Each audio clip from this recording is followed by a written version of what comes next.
Alright, so what is going on everyone, Doozy here, and welcome back to some Monster Hunter World. So we just got Arch-Tempered Vaal Hazak, and with it comes along the new Gamma armor, and then on top of that we also get the Death Stench layered armor. So I'm going to go over how you can get that and talk a little bit about the fight, because I will say this fight is definitely harder than what it used to be. And honestly, in my opinion, I think this one is harder than the Arch-Tempered Kieran fight, because you can take him out pretty quick. I mean, there was the one-shot BS every now and then, but this one is just, it's overall a lot harder. Well, I mean, in my opinion it is. I know that's kind of subjective, but anyways, the event you're going to want to do is a 9-star event quest called the Deathly Quiet Curtain, and you have to be at least Hunter rank 50 or higher to do this, so you should be in the in-game. But just like with the Arch-Tempered Kieran fight, once you finish these, you will get a Vaal Hazak ticket, and that's what you're going to use to actually craft the armor as well as the layered armor.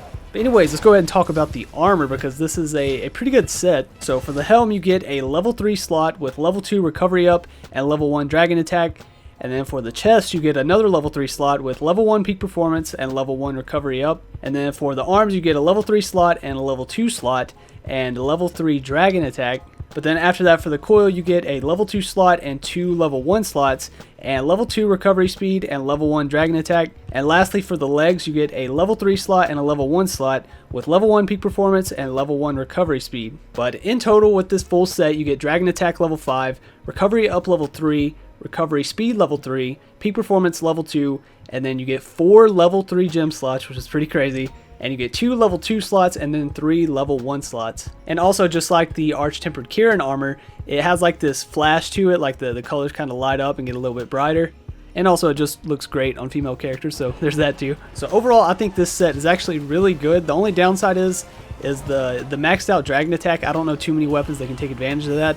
I know with the Kulv Taroth weapons, the elemental damage for those is pretty high up there, but unfortunately right now I haven't got many with the dragon attack. I've got one, I think, switch axe and one longsword, so I'm not too sure how high the elemental damage can go for those. But besides that, everything else is really good in my opinion, especially if you like to use like more defensive builds when you're going against these tempered elder dragons, because that's one of the main things I like to do. I like to use recovery up with, you know, max vitality, and you augment my weapons for health regen. It just makes it so much easier where you don't have to worry about dying. And this new armor is going to open up a lot of different builds, I would say. But then as for the Death Stench layered armor, so you have to have 2 Vaal Hazak tickets, and I think it's 5 Sinister Cloths and 5,000 research points, I'm pretty sure. So of course the hardest part of that is getting the Vaal Hazak tickets.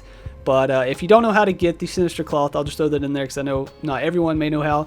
But you get that from the Tail Rider Safari, so just send those out on expeditions while you're out doing quests and investigations and all that, and they will eventually find them. It's not too rare. So if you don't have any of those, you know, just go deploy Tail Rider Safari and you'll eventually get them. The only downside of this layered armor is I wish they would have went with the beta version. That way you can change the color of the full layered armor set, because with the one we got, you can only change like little certain parts of it, but it still does look pretty neat. So anyways, really quick, a few tips about this fight.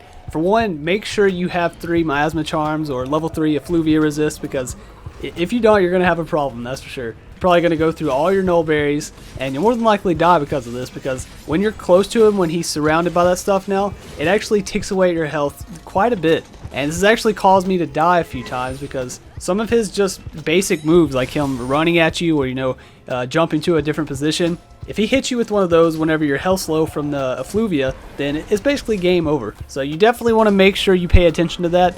And a little trick that I was doing is I was using the health booster, but I wouldn't put it down until he actually started, you know, he was surrounded by that stuff. That way, even though it is kind of ticking away at my health, I'm gaining it back from the health booster. So it kind of counters it, I guess. But also, there was a new move that I saw, or I think it's a new move. I fought Vaal Hazak quite a bit, and I haven't seen this yet.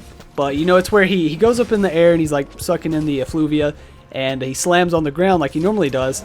And he lays there for a few seconds, but then you can kind of see he starts to like charge up, I guess you could say, and then he does that breath blast thing, and it just goes all over the place, and it will do a ton of damage. It can definitely one-shot you. I had Divine Blessing level 3 with the full health boost level 3, and it got me down to just a sliver of health, so it's definitely something you want to watch out for. And also, I was using a lance in this, and I think if you don't have guard up, this can still kill you, so you may want to keep an eye out for that. But yeah, overall, I think this fight is definitely way harder than normal Tempered Vaal Hazak, and even harder than Arch-Tempered Kieran.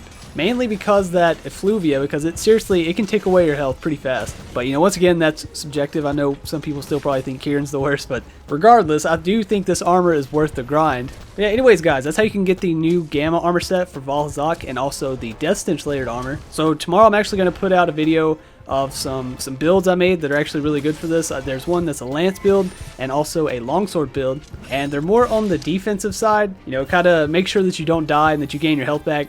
So I should have that out tomorrow, hopefully. Yeah, anyways, let me know what you think about this armor set and also the layered armor, if you think that it looks pretty neat. But besides that, I guess that's about it for this video. So as always, I would like to thank you all for watching, and I hope you enjoyed.